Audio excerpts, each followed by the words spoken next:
નમસ્કાર, હું છું વિહંગા પરમાર. સિટી ન્યૂઝમાં આપનું સ્વાગત છે. સૌપ્રથમ એક નજર આજના મુખ્ય સમાચારો પર. ભરૂચ કોંગ્રેસ દ્વારા રાજીવ ગાંધીની 81મી જન્મજયંતિ નિમિત્તે પુષ્પાંજલિ અને વૃક્ષારોપણ કાર્યક્રમ યોજાયા. ભરૂચ અંકલેશ્વર રોડ પર કોન્ટ્રાક્ટર દ્વારા રાતોરાત બમ્પર બનાવી દેતા સર્જાયો અકસ્માત. વાહન ચાલકોમાં રોષ. એમ્બ્યુલન્સ પણ ધડાકાભેર ઉછળી. સાઇનબોર્ડના અભાવે વાહન ચાલકોના જીવ જોખમમાં મુકાયા. ભરૂચ જિલ્લા કોંગ્રેસ સમિતિ દ્વારા પૂર્વ વડાપ્રધાન સ્વર્ગીય રાજીવ ગાંધીની 81મી જન્મજયંતિની ઉજવણી કરવામાં આવી હતી. આ પ્રસંગે જિલ્લા કોંગ્રેસ કાર્યાલય ખાતે રાજીવ ગાંધીની તસવીરને પુષ્પાંજલિ અર્પણ કરીને તેઓને યાદ કરવામાં આવ્યા હતા. આ ઉપરાંત સ્વર્ગસ્થ રાજીવ ગાંધીની સ્મૃતિમાં સેવાશ્રમ હોસ્પિટલ ખાતે વૃક્ષારોપણ કાર્યક્રમ પણ યોજાયો હતો. આ કાર્યક્રમમાં પૂર્વ જિલ્લા કોંગ્રેસ પ્રમુખ પરિમલસિંહ રાણા, શહેર પ્રમુખ સલીમ અમદાવાદી અને પાલિકાના વિપક્ષના નેતા શમશાદ અલી સૈયદ સહિતના અગ્રણી અને હોદ્દેદારો ઉપસ્થિત રહ્યા હતા અને તેઓના હસ્તે વૃક્ષારોપણ કરવામાં આવ્યું હતું. આ કાર્યક્રમ દ્વારા કોંગ્રેસે રાજીવ ગાંધીના યોગદાનને યાદ કરવાની સાથે પર્યાવરણની જાળવણીનો સંદેશ પણ આપ્યો હતો.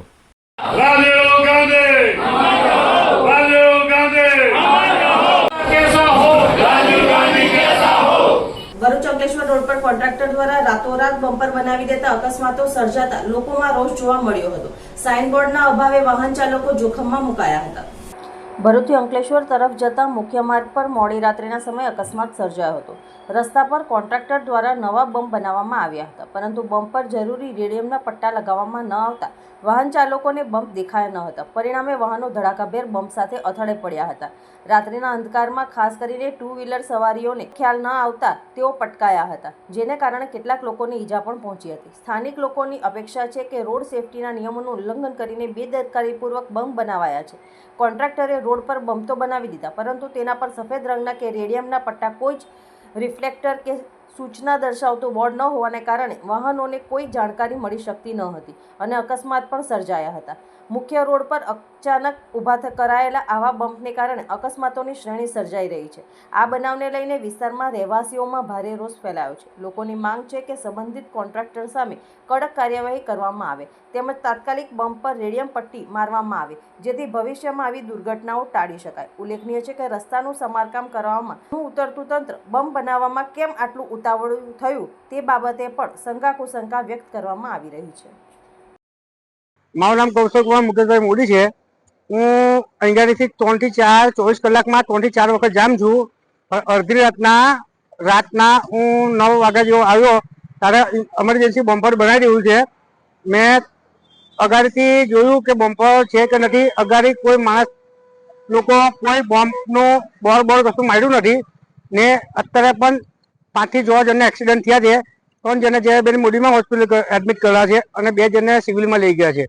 કેટલા બમ્પર મૂકવામાં આવેલા છે? બમ્પર એક જ મૂકવામાં આવ્યું છે. અગાડી એક બમ્પર છે અને એની અગાડી એક બમ્પર મૂકેલું છે. કોઈ જાનહાનિ કઈ તે નથી ને તંગાડી 3 થી 4 2 રિક્ષા પણ દેખાઈ ગઈ છે અને 4 થી 5 જણને વાગેલું છે. 3 જણને જયાબેન મોદીમાં લઈ ગયા છે અને 2 જણને સિવિલમાં લઈ ગયા છે. હું ભરૂચથી આંસોદ જતો હતો. મારી આગળ એક રિક્ષા ચાલતી હતી. એ રિક્ષા એક બમ્પર આવ્યો, એને બ્રેક મારી એટલે પલટી ખાઈ ગઈ. 5 જણાને વાગેલું છે. એમાંથી 3 જયાબેન મોદીમાં મોકલેલા અને 2 સિવિલ હોસ્પિટલમાં મોકલેલા. આ સ્પીડ બ્રેકર હમણાં બનાવવામાં આવ્યા? એ હમણાં જ બનાવવામાં, તાત્કાલિક બનાવવામાં આવ્યા. આગળ કઈ મૂકેલું છે? આગળ કોઈ લાઇટ માઇટ કોઈ સુવિધા નથી તો કોઈ એ નથી. હમણાં હાલમાં 4 ભાઈ મોબાઈલ લઈને ઉભેલા છે અને લોકોને વસલાવે છે કે ભાઈ બમ્પર બનાવેલું છે. ભરૂચના મનુબર રોડ પર આવેલ વલ્લી ચેરિટેબલ ટ્રસ્ટ સંચાલિત બીસીટી ગર્લ્સ હાઈસ્કૂલમાં ગુજરાત માધ્યમિક અને ઉચ્ચતર માધ્યમિક બોર્ડ વર્ષ 2025માં બીસીટી શાળાનું ઉત્કૃષ્ટ પરિણામ 100% આવેલ છે, જેના સંદર્ભમાં બોર્ડની પરીક્ષામાં ધોરણ 10 અને 12 સામાન્ય પ્રવાહ અને વિજ્ઞાન પ્રવાહ માધ્યમિક પ્રથમ 3 ક્રમાંક પ્રાપ્ત કરનાર વિદ્યાર્થીનીઓ માટે સન્માન સમારંભ કાર્યક્રમનું આયોજન કરવામાં આવ્યું હતું. આ કાર્યક્રમમાં મુખ્ય અતિથિ તરીકે ધોરણ 1 થી 12 વીસીટી શાળામાં અભ્યાસ કરનાર ડૉક્ટર આલિયાબાનુ ઇદ્રીસ પટેલને આમંત્રિત કરવામાં આવ્યા હતા. ડૉક્ટર આલિયાબાનુએ ડૉક્ટરની ડિગ્રીની સાથે સાથે 2025માં જીપીએસસીની પરીક્ષામાં પ્રથમ પ્રયત્ને સફળતા મેળવી હતી, જે માટે વીસીટી પરિવાર આનંદની સાથે ગર્વની લાગણી અનુભવે છે. ડૉક્ટર આલિયાએ પોતાના વક્તવ્યમાં શાળા સાથે જોડાયેલ સ્મરણોને યાદ કરતા ત્યાં ઉપસ્થિત વિદ્યાર્થીનીઓને અથાગ પ્રયત્નો થકી સફળતાના શિખરો સર કરવા માટે પોતાના અભિપ્રાયો સાથે યોગ્ય માર્ગદર્શન આપ્યું હતું. સંસ્થા દ્વારા વિદ્યાર્થીનીઓના સન્માન સમારંભમાં યોજાયેલ આ કાર્યક્રમમાં મુનશી સંકુલના ટ્રસ્ટી જનાબ યુનુસભાઈ માંજરા, વીસીટી સંસ્થાના ટ્રસ્ટી અબ્દુલ રઉફભાઈ મનિયાર ફેમિલી સહિત ઉપસ્થિત રહી કાર્યક્રમની શોભા વધારી હતી. અત્રે ઉપસ્થિત આમંત્રિત તમામ મહેમાનો થકી વિદ્યાર્થીનીઓને ટ્રોફી આપી સન્માનિત કરી તેમના ઉજ્જવળ ભવિષ્ય માટે દિલી દુઆઓ પાઠવવામાં આવી હતી. MBBS મેં GMS મેડિકલ કોલેજ વડનગરથી પૂરું કર્યું છે. અહીંયાના ઘણા ટીચર્સ અમારા બહુ હેલ્પફુલ રહ્યા છે ત્યાં સુધી પહોંચવા માટે. ને આમ શ્યોર તમે બધા અગ્રી કરતા હશો કે આ સફર સુધી પહોંચવા માટે સૌપ્રથમ તો આપણા અલ્લાહ, પછી આપણા પેરેન્ટ્સ, આપણા ટીચર્સ જે બધા અહીંયા પ્રેઝન્ટ છે, થોડા હતા એ છતાં અહીંયાથી પણ એ બધાનો ખૂબ થેન્ક યુ કરવા માંગુ છું. બાકી આપણી સ્કૂલની તો શું જ વાત કરીએ, આપણી આ સ્કૂલ છે મને લાગે ત્યાં સુધી એક માત્ર ગર્લ્સની સ્કૂલ છે. અહીંયા સેફટી સિક્યુરિટીનું પૂરતું ધ્યાન આપવામાં આવે છે. બાકી આગળ ભણવાની વાત આવે તો ભણવામાં તો છે જ સૌથી આગળ નંબર. જાડેશ્વર હાઈવે નજીક અજાણ્યા વાહનની ટક્કર એક ગૌ માતાનું દુર્ભાગ્ય મોત નીપજ્યું હતું. ભરૂચ ગરુડ સેના દ્વારા રામ જાનકી આશ્રમ ખાતે વિધિવત રીતે ગૌ માતાની અંતિમ ક્રિયા કરાઈ હતી. આ ઘટનાની જાણ થતાં જ ભરૂચ ગરુડ સેનાના કાર્યકરો સેજલ દેસાઈ, વિક્રમ ભરવાડ અને દાનુ ભરવાડ તાત્કાલિક ઘટના સ્થળે પહોંચી ગયા હતા અને ગરુડ સેનાના કાર્યકરોએ મૃત ગૌમાતાને બ્રિજ પરથી લઈ જઈ રામ જાનકી આશ્રમ ખાતે વિધિવત રીતે ગૌમાતાની અંતિમ ક્રિયા કરી હતી. જય ઠાકર, જય દ્વારકાધીશ, જય ગૌ માતા. આજ રોજ નર્મદા મૈયા બ્રિજ અને જે કેબલ બ્રિજનો જે વચ્ચેનો ભાગ છે ત્યાં આગળ ગૌ માતાને ફરી એક ગાડી દ્વારા ત્યાં આગળ એક્સિડન્ટ કરવામાં આવ્યો છે અને એમનું નિર્મમ હત્યા થઈ છે. ગૌ માતાની દફનવિધિ અત્યારે અહીંયા આગળ કરવામાં આવી છે. ધાર્મિક શાસ્ત્રોક્ત રીતે જે રીતે છે એ પ્રમાણે અહીંયા આગળ એમની દફનવિધિ કરવામાં આવી છે. ગરુડ સેના દ્વારા આજ રોજ શીતળા માતા મંદિરના કમ્પાઉન્ડમાં ગૌ માતાની આજે અત્યારે ધાર્મિક રીતિ રિવાજથી એમની દફનવિધિ કરવામાં આવી છે. પણ ખાસ આ મુદ્દે કહેવું, આગળ બી અમારા વિડીયોમાં ખાસ કહેવામાં આવ્યું છે કે ગરુડ સેના દ્વારા જે સેવા કાર્ય ચાલે છે એના ભાગરૂપે જે બી વાહનો અહીંયાથી જાય છે તે ગૌ માતાની નિર્મમ હત્યા કરે છે. વારંવાર આવા એક્સિડન્ટોના કેસો થાય છે અને વારંવાર ગૌ માતા મરી રહી છે. તો મહેરબાની કરીને ગરુડ સેના દ્વારા એક અપીલ કરવામાં આવે છે કે જે પોતાનું વાહન ચલાવે છે ધ્યાન આપીને ચલાવે.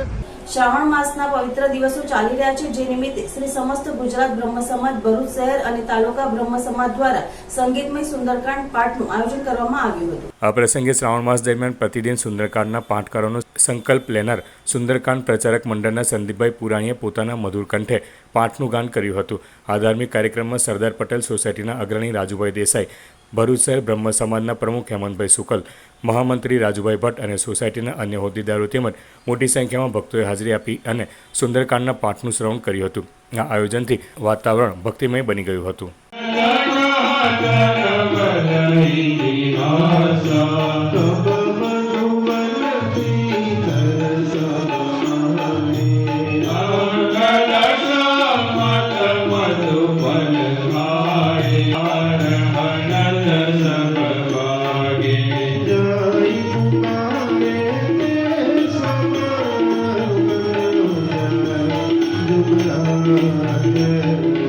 અંકલેશ્વર તાલુકા સેવા સદનમાં પાર્ક કરેલ ટેમ્પામાંથી 21 લાખના સીસાની ચોરીના ગુનામાં સંડોવાયેલા 2 આરોપીને બી ડિવિઝન પોલીસે ઝડપી પાડી 2,43,000ના 1,390 કિલો સીસોના જથ્થાને કબજે કરી વધુ તપાસ હાથ ધરી હતી.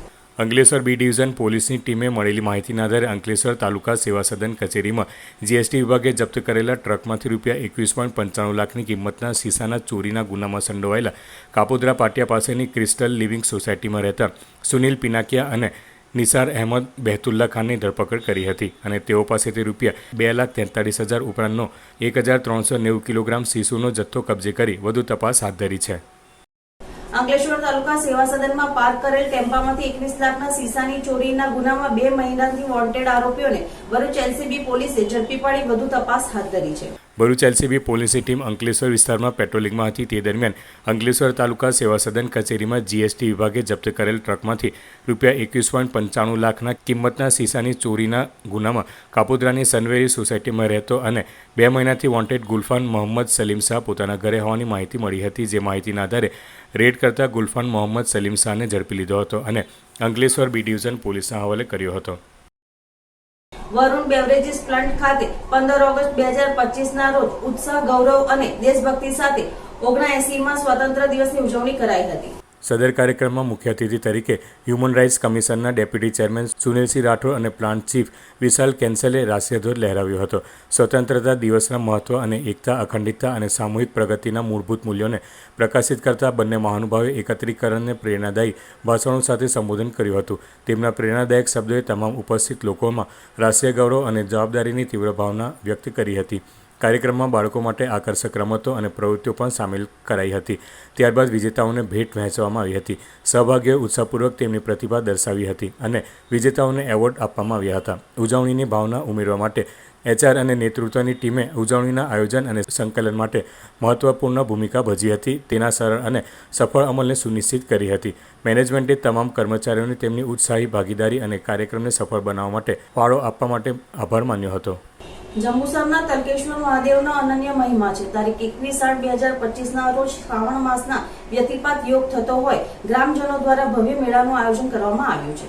જંબુસરથી આશરે 5 કિલોમીટરના અંતરે આવેલ આજનું કલક ગામ, જ્યાં સ્વયંભૂ તલકેશ્વર મહાદેવજી બિરાજમાન છે.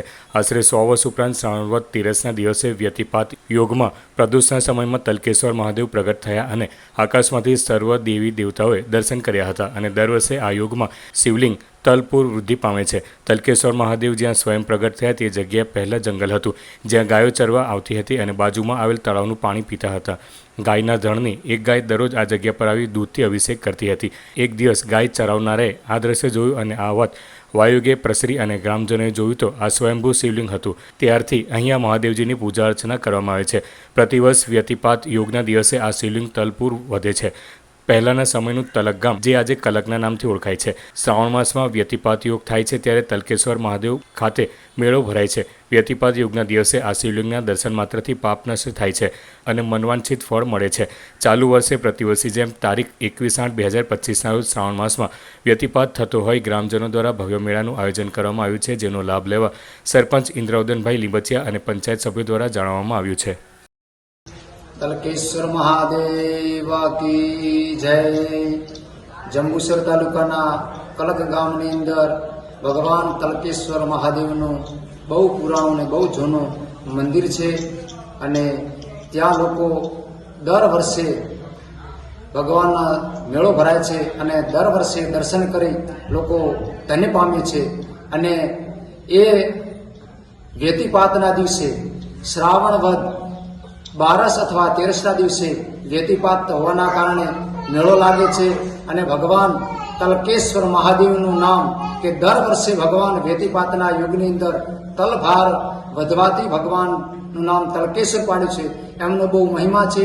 સ્વયંભૂ શિવલિંગ હોવાથી દરેક લોકોનું મનવાંછિત ફળની પ્રાપ્તિ થાય છે.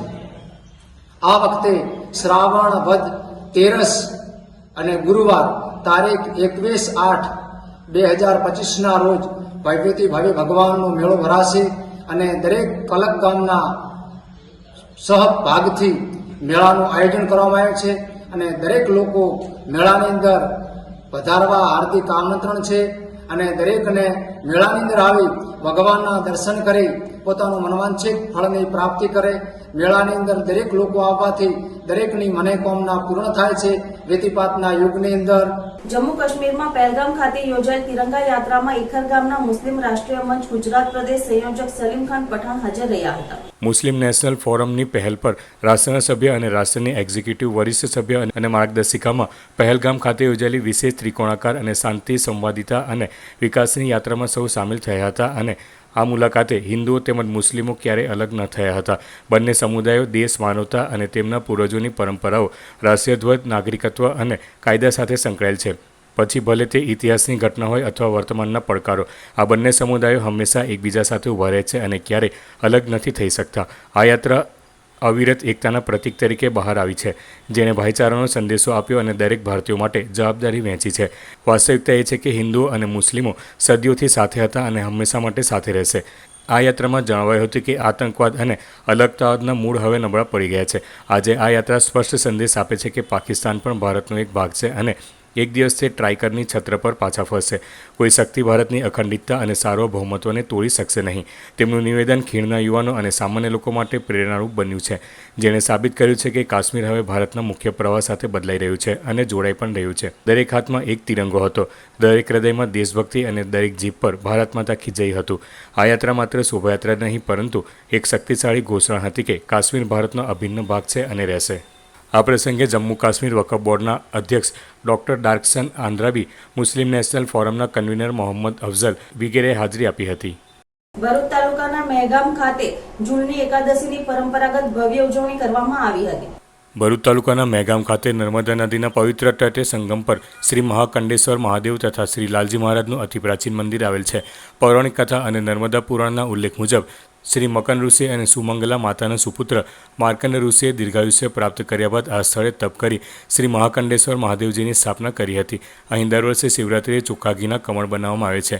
વિશેષમાં ઘણા વર્ષોથી દર વર્ષની પરંપરા મુજબ ઝૂલણી અગિયારસના પાવન દિને શ્રી લાલજી મહારાજની પાલખી યાત્રા કાઢી ગામમાં ઘરે ઘરે ફેરવવામાં આવી હતી, જેમાં ગામના સૌ ગ્રામજનોએ ભજન કીર્તન કરી ભક્તિમય વાતાવરણ ઊભું કર્યું હતું.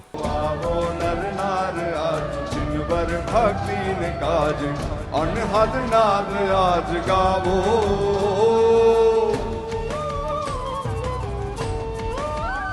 જય હો દેવાધિદેવ આવશે રે, મારા શિવપુર શિરદાર, મારા રાજાધિરાજ, ઓ મારા દિનવર દિનરાજ, રાજ રાજાધિરાજ, દિવ્ય દેવદાનીના પધારે, તોરણ દ્વાર પર ચઢાવો, શેરીઓ રંગથી સજાવો, તોરણ દ્વાર પર ચઢાવો, શેરીઓ રંગથી સજાવો, રંગે રંગાવો, આવો આવો નર નાર રાજ, લાવો શરણાઈ સાજ, મારા જીવરાજને વધાવો.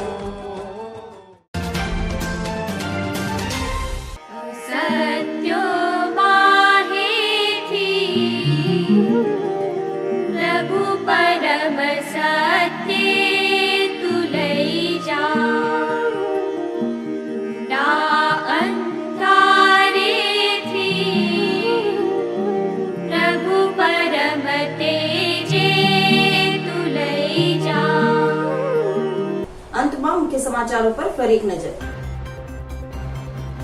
ભરૂચ કોંગ્રેસ દ્વારા રાજીવ ગાંધીની 81મી જન્મ જયંતિ નિમિત્તે પુષ્પાંજલિ અને વૃક્ષારોપણ કાર્યક્રમ યોજાયા. ભરૂચ અંકલેશ્વર રોડ પર કોન્ટ્રાક્ટર દ્વારા રાતોરાત બમ્પર બનાવી દેતા સર્જાયો અકસ્માત. વાહન ચાલકોમાં રોષ, એમ્બ્યુલન્સ પણ ધડાકાભેર ઉછળી. સાઇનબોર્ડના અભાવે વાહન ચાલકોના જીવ જોખમમાં મુકાયા. આજના સિટી ન્યૂઝ સમાપ્ત થયા. નવીન સમાચારો સાથે ફરી મળીશું. નમસ્કાર.